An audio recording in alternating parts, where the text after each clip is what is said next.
అందరికీ నమస్కారం. మన సబ్స్క్రైబర్స్ కోరిక మేరకు ఈరోజు మీ ముందుకి జమిలీ ఎన్నికల విషయమై వన్ నేషన్ వన్ ఎలక్షన్ అనేటువంటి దాని మీద మనం కొద్దిసేపు మాట్లాడుకుందాం.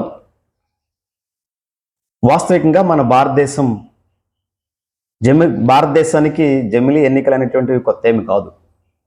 ఎందుకంటే గతంలో దశాబ్దాల కాలాల క్రితం మొట్టమొదటిగా మన భారతదేశంలో 1952లో జమిలీ ఎన్నికలే నిర్వహించడం జరిగింది. అటు పార్లమెంట్కి ఇటు అసెంబ్లీ కూడా ఒకేసారి ఎలక్షన్ జరిగింది. అటు తదుపరి 1955లో, ఆ తర్వాత 1962లో, 1967 వరకు కూడా మన భారతదేశంలో జమిలీ ఎన్నికలే జరిగినాయి. ఇది పెద్ద కొత్త ఏం కాదు మనకి. కానీ కాలక్రమేణా ఆయా రాష్ట్రాల్లో ఉన్నటువంటి స్థితిగతులు, అప్పటి రాజకీయ ప్రలోభాల మేరకు అనుకోవచ్చు, కానీ అక్కడ పరిస్థితుల మేర ఏకాభిప్రాయం అనేటువంటిది కోల్పోయి మరి భారతదేశంలో ఒకేసారి ఎన్నిక అనేటువంటిది ఆగిపోవడం జరిగింది. అయితే ఇప్పుడు 1999లో లా కమిషన్ ఎన్నికల సిఫార్సు మేరకు 2015లో పార్లమెంట్ కమిటీ ఏర్పాటు చేయి మరి ఈ జమిలీ ఎన్నికలు అనేటువంటివి దాని మీద ఒక నిజ నిర్ధారణ అనేటువంటిది ఒక ప్యానల్ నివేదికను ఏర్పాటు చేయడానికి ప్రయత్నించడం జరిగింది. ఆ ప్యానల్ మన మాజీ రాష్ట్రపతి రామ్నాథ్ కోవింద్ గారు ఆయన యొక్క ఆధీనంలో వారి యొక్క సభ్యుల చేత ఏర్పాటు చేసినటువంటి కమిటీ మరి సుమారుగా 62 పార్టీలని వాళ్ళు అభిప్రాయం కోరడం జరిగింది. మన భారతదేశంలో ఉన్నటువంటి 62 పార్టీలని. అయితే 42 పార్టీలు మాత్రమే వారి అభిప్రాయాన్ని చెప్పడం జరిగింది. ఈ 47 పార్టీల అభిప్రాయం చెప్పిన వారిలో మరి 32 పార్టీలు మాత్రం దీనిని అంగీకరించడం జరిగింది, ఒప్పుకోవడం జరిగింది. కానీ 15 పార్టీలు మాత్రం ఒప్పుకోలేదు. ఏది ఏమైనా, ఎందుకంటే ఒక జమిలీ ఎన్నికలకు సంబంధించినటువంటివి ముందుకు వెళ్ళాలి, ఒక అడుగు ముందుకు వెళ్ళి తర్వాత కార్యక్రమాలు జరగాలంటే 14 రాష్ట్రాల ఆమోదం కావాలి ప్రత్యేకించి. అయితే ఇప్పుడు ఎన్డీఏ మరియు వారి యొక్క కూటమిలతో చూస్తే ప్రత్యేకించి 20 రాష్ట్రాలు ఎన్డీఏ కూటమితో ఉన్నప్పటికీ ప్రత్యేకించి ఒక బీజేపీకి మాత్రం తన సొంత ప్రభుత్వం ఉన్నటువంటి 13 రాష్ట్రాలు కలిగి ఉన్నది. అయితే ఈ 15 పార్టీలు ఒప్పుకోని పరిస్థితులలో 32 పార్టీలు ఓకే చెప్పినప్పటికీ ఇంకా అభిప్రాయం చెప్పనటువంటి పార్టీలు ఉన్నాయి. ఎగ్జాంపుల్గా వైఎస్ఆర్ కాంగ్రెస్ పార్టీ కానీ, టీడీపీ, బీఆర్ఎస్ పార్టీలు ఇంకా వారి యొక్క అభిప్రాయాన్ని కమిటీకి చెప్పలేదు. వాస్తవికంగా చూస్తే ఈ జమిలీ ఎన్నికలు అనేటువంటివి మరి ఈ జమిలీ ఎన్నికల పార్టీలకు స్టాండ్ ఏది ఎలా ఉన్నప్పటికీ కూడా వ్యతిరేకించిన పార్టీలు లైక్ కాంగ్రెస్ కానీ, బీఎస్పీ కానీ, సమాజ్వాదీ పార్టీ కానీ, సిపిఎం కానీ, ఆప్ కానీ, తృణమూల్ కానీ వ్యతిరేకించినప్పటికీ బలబలాలను బట్టి చూస్తే మనకి రాజ్యాంగం ప్రకారం లోక్సభలో కానీ పార్లమెంట్లో కానీ బలబలాలు ఒకసారి చూస్తే వారికి ఉన్నటువంటి పరిస్థితిని గమనిస్తే మనం ఇక్కడ ప్రస్తుత ప్రభుత్వం ఎన్డీఏ కూటమి ప్రభుత్వంలో ఉన్నప్పటికీ వారి యొక్క బలం అనేటువంటిది ఒకసారి చూస్తే 2/3 వంతుల బలం ఉండాలి. ఈ సవరణకు చేయవలసినటువంటి పార్లమెంట్లో జమిలీ ఎన్నికల నిమిత్తం సవరణ చేయవలసినటువంటి బలం ఎంత ఉండాలంటే 2/3% వంతు ఉండాలి, బలం ఉండాలి. ఇక్కడ ఎన్డీఏ కూటమికి ఉన్నటువంటి బలం ఏంటి? లోక్సభలో ఎన్డీఏ కూటమికి ఉన్నటువంటి బలం 293. కానీ ఈ సవరణకు కావలసినటువంటిది 362 మంది సభ్యుల యొక్క ఆమోదం కావాలి. అయితే మరి ఇక్కడ రాజ్యసభలో చూస్తే 121 మంది బలం ఉంటే ఎన్డీఏకి ఇంకా అదనంగా ఇది ముందుకెళ్లాలంటే, ఈ బిల్ అనేటువంటి ముందుకెళ్లాలంటే ఇంకా అదనంగా 43 మంది సభ్యుల బలం ఈ ఎన్డీఏకి అవసరమే ఉన్నది.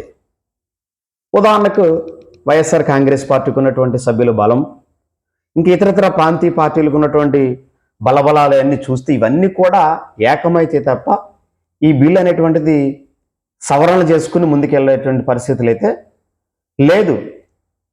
వాస్తవికంగా ఏంటంటే ఒకే నేషన్ ఒకే ఎలక్షన్ అనేటువంటి దాన్ని పరిశీలిస్తే మనం ఇక్కడ ముందు ఉన్నప్పటికీ కూడా ఇప్పుడున్న పరిస్థితుల్లో మనం గమనిస్తే ఒక ఎలక్షన్ కోసం ఎన్ని రాజ్యాంగ సవరణ చేయాలంటే ఒకసారి మనం తెలుసుకుందాం. ఎందుకంటే ఆర్టికల్ 83 ప్రకారం లోక్సభ, ఆర్టికల్ 83 సబ్ క్లాస్ 2 ప్రకారం రాజ్యసభ కాల పరిమితి సంబంధించిన ఆర్టికల్ అనేటువంటి సవరణ చేయాల్సి ఉన్నది. అంతేకాకుండా ఆర్టికల్ 172 సబ్ క్లాస్ 1 ప్రకారం అసెంబ్లీ గడువు కుదింపునకు దీన్ని సవరణ చేయాల్సి ఉన్నది. అదే కాకుండా మరి రాష్ట్రపతి పాలనకు వీలు కల్పించే ఆర్టికల్ 350(c)ని కూడా సవరణ చేయవలసి ఉన్నది. కానీ ఈ మన ఎన్నికలు అనేటువంటివి, మన ఎన్నికల వ్యవస్థ, ఈ వ్యవస్థ అనేటువంటి ఎన్నికల కమిషన్ ద్వారా జరగవలసినటువంటిది కాబట్టి మరి ఆర్టికల్ 24 ప్రకారం దీన్ని సవరణ చేయాలి. అంతేకాదు లోక్సభ అసెంబ్లీలు ముందస్తుకి ఒకవేళ వెళ్ళాలని పరిస్థితి వస్తే, ఎందుకంటే ఎన్డీఏ కూటమికి ఉన్నటువంటి ఆలోచన ఇదే కాబట్టి లోక్సభ అసెంబ్లీ రెండూ ఒకేసారి ముందస్తుకి వెళ్ళాలంటే అటు కంపల్సరీగా రాష్ట్రపతి లేదా గవర్నర్కి అధికారం కల్పించే ఆర్టికల్ 83 సబ్ క్లాస్ 2, అట్లానే గవర్నర్కి సంబంధించినటువంటి ఆర్టికల్ 172 సబ్ క్లాస్ 1 సవరించాలి. సో ఇన్ని సవరణలు రాజ్యాంగం అనేటువంటిది సవరించేటువంటిది ఆషామాషి అయితే కాదు. వన్ నేషన్ ఒక కాన్సెప్ట్, ఏ కాన్సెప్ట్ అయితే ఈ ఎన్డీఏ ప్రభుత్వం, బీజేపీ కూటమి ప్రభుత్వం తీసుకున్నటువంటి నిర్ణయం ఉందో ఈ జమిలీ ఎన్నికలు అనేటువంటి ఒక ఎలక్షన్ కోసం ఇన్ని సవరణలు జరగాలి. మరి ఇది సాధ్యమేనంటారా ఇప్పుడున్న పరిస్థితులలో? ఎందుకంటే గతంలో జమిలీ ఎన్నికలు జరిగినటువంటి దాఖలాలు మన దేశంలో మనం అందరం చూసాం, మనం పెద్దలు చూసే ఉన్నారు. కానీ అది ఎందుకంటే ఆయా ప్రాంతాల్లో ఆయా రాష్ట్రాల్లో ఉన్నటువంటి స్థితిగతులను బట్టి, అప్పుడున్నటువంటి రాజ్యాంగ ఏతర కానీ రాజ్యాంగ విధి విధానాల పరిస్థితులను బట్టి, అప్పుడున్నటువంటి ప్రభుత్వము పార్టీల యొక్క ఒత్తిళ్లనో లేదంటే స్థానిక ప్రాంత ఆ రాష్ట్రాల ప్రజల యొక్క మనోభావాల ప్రకారము ఒకేసారి ఎలక్షన్ జరిగినప్పటికీ కూడా మధ్య మధ్యలో సమస్యలు వచ్చి కొన్ని అక్కడ ఏమైందంటే ప్రభుత్వం స్తంభించిపోయి మళ్ళా మధ్య ఎన్నికలకి కూడా వెళ్ళడం జరిగింది. ఇలాంటి పరిస్థితులలో మోడీ గారి గవర్నమెంట్, ఎన్డీఏ కూటమి తీసుకున్నటువంటి ఈ యొక్క బిల్ అనేటువంటిది ముందుకెళ్ళాలి.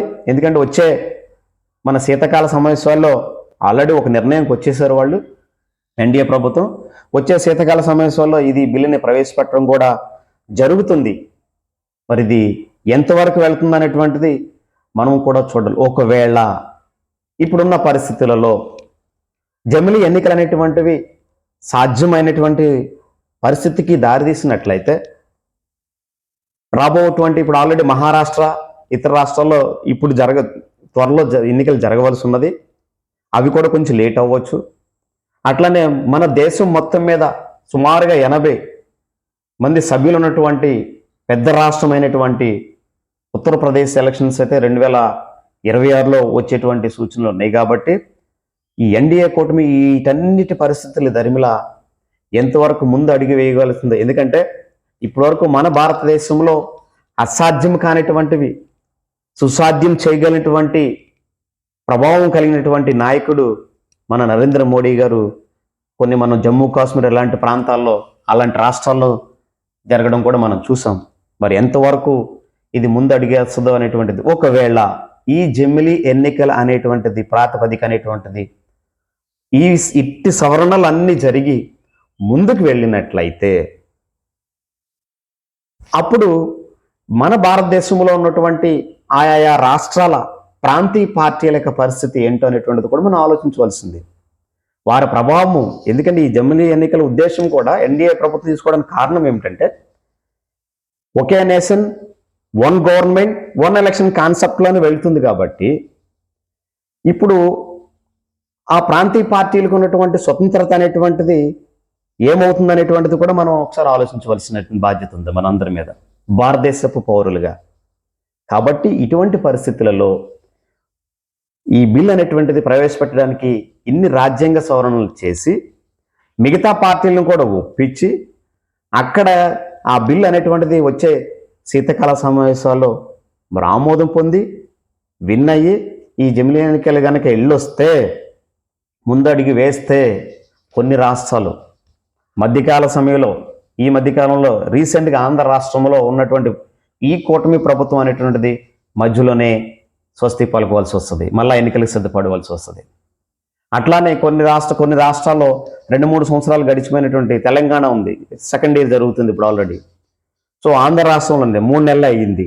మరి ఇలాంటి ప్రభుత్వాలు ఈ కూటమిలో ఉన్నటువంటి ఆ యొక్క ప్రాంతీయ పార్టీలే మరి దాన్ని ఒప్పుకుని ముందుకెళ్తాయా లేదనేటువంటిది వేచి చూడవలసినటువంటిది. ఒకవేళ ఇటువంటి పరిస్థితుల మధ్య ఎన్డీఏ ప్రభుత్వం తీసుకున్న నిర్ణయం సాహసోపేతమైనటువంటిది మనం చెప్పవచ్చు. కనుక వెళితే కనుక అప్పుడు ప్రాంతీయ పార్టీలకి కంపల్సరిగా జాగ్రత్త పడవలసినటువంటి ఆవశ్యకత ఉన్నది. ఎందుకంటే మన భారతదేశంలో ఉన్నటువంటి 2 పార్టీలు, నేషనల్ పార్టీలు కాంగ్రెస్ కానీ, ఇండియా కూటమి కాంగ్రెస్, ఎన్డీఏ కూటమి బీజేపీ ప్రధాన పార్టీలుగా ఉన్నప్పటికీ కూడా, మరియు ఈ మధ్య కాలంలో పుంజుకొస్తున్నటువంటి ఆప్ కూడా ప్రాంతీయ పార్టీ నుంచి నేషనల్ పార్టీకి ఎదిగేటువంటి పరిస్థితులు ఉన్నాయి. కాబట్టి ఈ ప్రాంతీయ పార్టీల మీద ఉక్కుపాదం మోపేటువంటి పరిస్థితులు కూడా ఉన్నాయి. కాబట్టి ఇందు మీద యావత్ భారతదేశ ప్రజలందరూ కూడా ఆలోచించవలసినటువంటి పరిణామం ఇది. సో ఇటువంటి విషయాలను కూడా మనందరం కూడా సాధ్యాలని ఆలోచించి ముందడిగేయవలసినటువంటి బాధ్యత మనందరిపై ఉన్నది, మీ మీద నా మీద కూడా ఉన్నదని. జై హింద్, మీ కేజీఆర్. Thank you.